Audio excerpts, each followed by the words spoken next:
DoDoSprout. Beauty and the Beast. Chapter 1, Beauty. There was once a very rich merchant who had 3 daughters. Being a man of sense, he spared no cost for their education. His daughters grew to be very beautiful, but the first 2 daughters cared little about their learning. The youngest was called Beauty, a special name that made her sisters very jealous of her, but this she hardly noticed as she was forever absorbed in one good book or another. The 2 elder sisters had a great deal of pride because they were rich. They gave themselves ridiculous airs, and would not visit other merchants' daughters, nor keep company with any persons but those of the highest standing. They went out every day to parties, balls, plays, concerts, and so forth, and they laughed at their youngest sister who spent so much of her time with a book in front of her face. Spun yarn. Her 2 sisters, on the other hand, did not know how to spend their time. They got up at 10 and did nothing but saunter about the whole day, lamenting the loss of their fine clothes and acquaintances. "Look at our youngest sister," they snickered to each other. "See how well suited she is to a life of menial labor." Chapter 2, The Letter.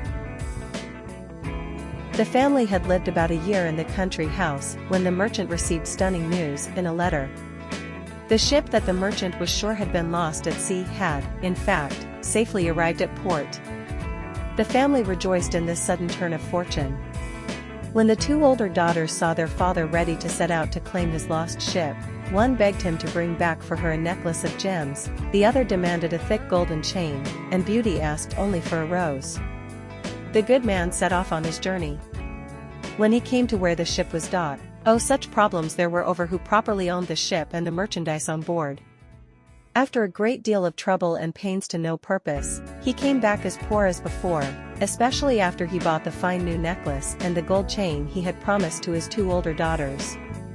Thinking he might come upon a rosebush to satisfy the wish of his youngest daughter, he led his horse deep into the woods. As the sun set and the wind began to howl, the poor man realized that he was hopelessly lost.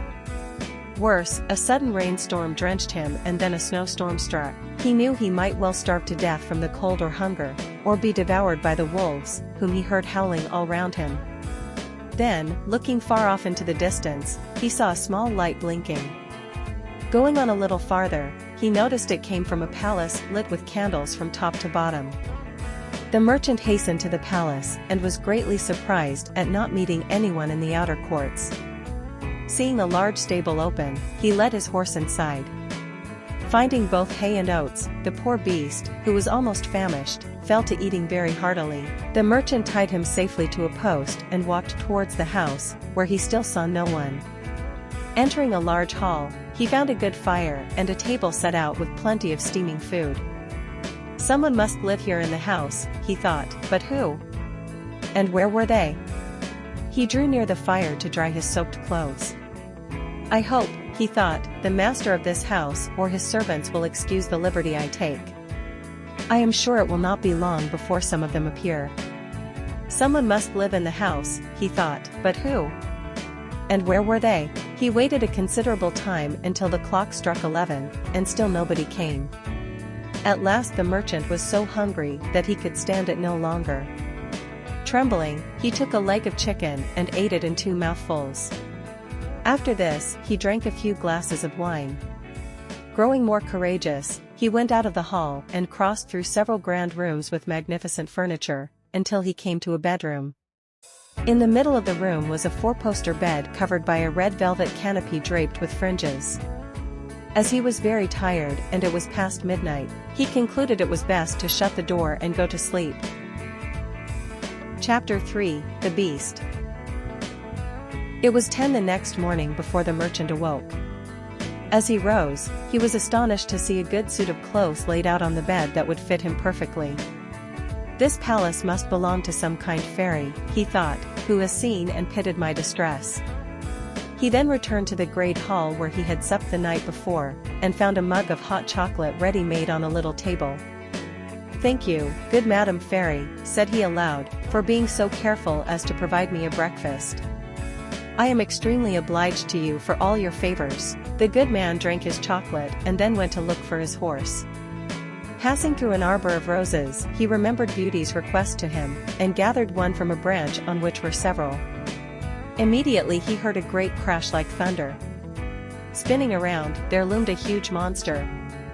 With 2 tusks in his mouth, fiery red eyes surrounded by bristles, and horns coming out of its head and spreading over its back, the beast roared, "Mortal!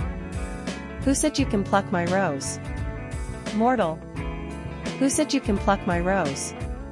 "Please, sir," said the merchant in fear and terror for his life.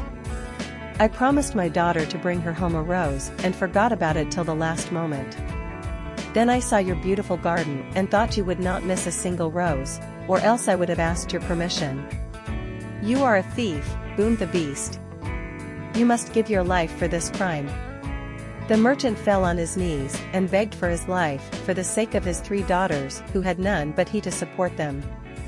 "My lord," said he, "I beseech you to forgive me. Indeed, I had no intention to offend in gathering a rose for one of my daughters, who asked only for that from my travels." "You say you have daughters," replied the monster. "I will forgive you, on one condition. That one of them comes willingly to suffer in your place. Swear that if any of your daughters refuses to come, you will return here in 3 months yourself and face your fate." So the merchant swore. Taking his rose, he mounted his horse and rode home.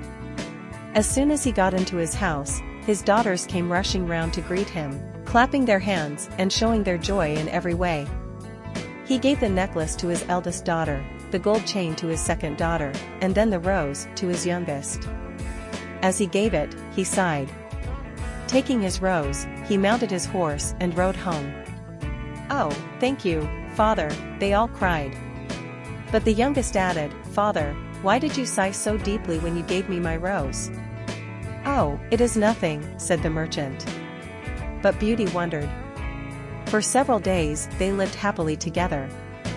Only Beauty noticed that her father would often stare out the window, gloomy and sad. When she approached him and asked what was the matter, he would refuse to say. Nothing she could do would cheer him up. After begging him over and over to share what was on his mind, at last he gathered together his 3 daughters and relayed to them his fatal adventure. Immediately the 2 eldest set up lamentable outcries, blaming poor Beauty, and said all manner of ill-natured things to her. He gathered together his 3 daughters and relayed to them his fatal adventure. Beauty spoke. "Since the monster will accept one of his daughters," said she, "I will deliver myself up to all his fury. I am happy in knowing that my death will save my father's life, and be a proof of my tender love for him." "Beauty, I am charmed with your kind and generous offer," said the merchant. "But I cannot let you do this. I am old and have not long to live. I will lose only a few years at the most." "It was the rose I asked for that was the cause of your undoing," said Beauty. "You will not go to the palace without me. And you cannot stop me from following you." Indeed, she made all the necessary preparations for herself. Her sisters were secretly delighted at the prospect of getting rid of her once and for all. Thank you. Subscribe and like share.